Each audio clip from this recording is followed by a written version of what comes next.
Chapitre 2.4, la loi des pressions partielles. Alors, on va étudier la loi de Dalton, c'est le nom de la loi des pressions partielles. Alors, on se rappelle la loi des gaz parfaits, qui sont PV est égal à nRT. Ça indique que la pression exercée par un gaz, elle est proportionnelle au nombre de moles qu'il contient, bien évidemment, le volume et la température étant constants. Est-ce qu'un mélange gazeux pourra répondre à la même loi? Alors, c'est sur quoi Dalton s'est penché. Exemple, est-ce que 2 moles d'azote produiront la même pression qu'une mole d'oxygène et une mole d'hydrogène? Eh bien, Dalton, lui, ce qu'il a étudié, c'est à des conditions météorologiques.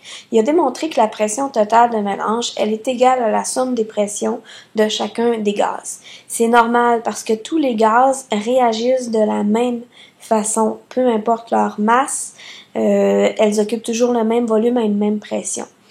Donc, ce qui fait qu'un gaz tout seul ou en présence d'un autre gaz va prendre tout l'espace possible et va se comporter exactement de la même manière que lorsqu'il serait seul. Donc, ce qui fait que la pression partielle d'un gaz dans un mélange correspond à la pression qu'il exercerait s'il était seul dans le volume occupé par le mélange. La loi des pressions partielles, elle va indiquer qu'à une température donnée, la pression totale d'un mélange gazeux va être égale à la somme des pressions partielles exercées par chacun des gaz qui constituent le mélange. Si on met ça dans une formule, la pression totale d'un gaz, c'est égal à la pression du premier gaz, donc la pression partielle du gaz A, plus la pression partielle du gaz B, plus si j'ai peu importe le nombre de gaz, donc j'additionne la pression de chacun des gaz que j'ai en présence.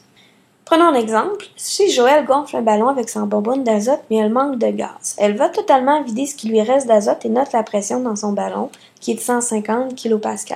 Elle a un restant de dioxyde de carbone dans une autre bonbonne. Alors, on se demande quelle devrait être la pression disponible nécessaire si elle veut gonfler son ballon pour atteindre une pression de 330 kPa. Alors, quelle formule j'utilise? La pression totale est égale à la somme des pressions partielles de chacun de mes gaz. Les variables que j'ai la pression partielle du diazote qui est 150 kPa et je veux atteindre une pression totale de 330 kPa. Je cherche donc la pression partielle du CO2 dont j'aurai besoin. Alors, si je reprends ma formule, elle se réécrit comme suit. La pression totale, c'est la somme des pressions des gaz que j'ai. Donc, la pression partielle du N2 plus la pression partielle du CO2. Je réécris ma formule en isolant ce que je cherche. Je cherche la pression partielle du CO2. Donc, c'est la pression totale moins la pression du N2.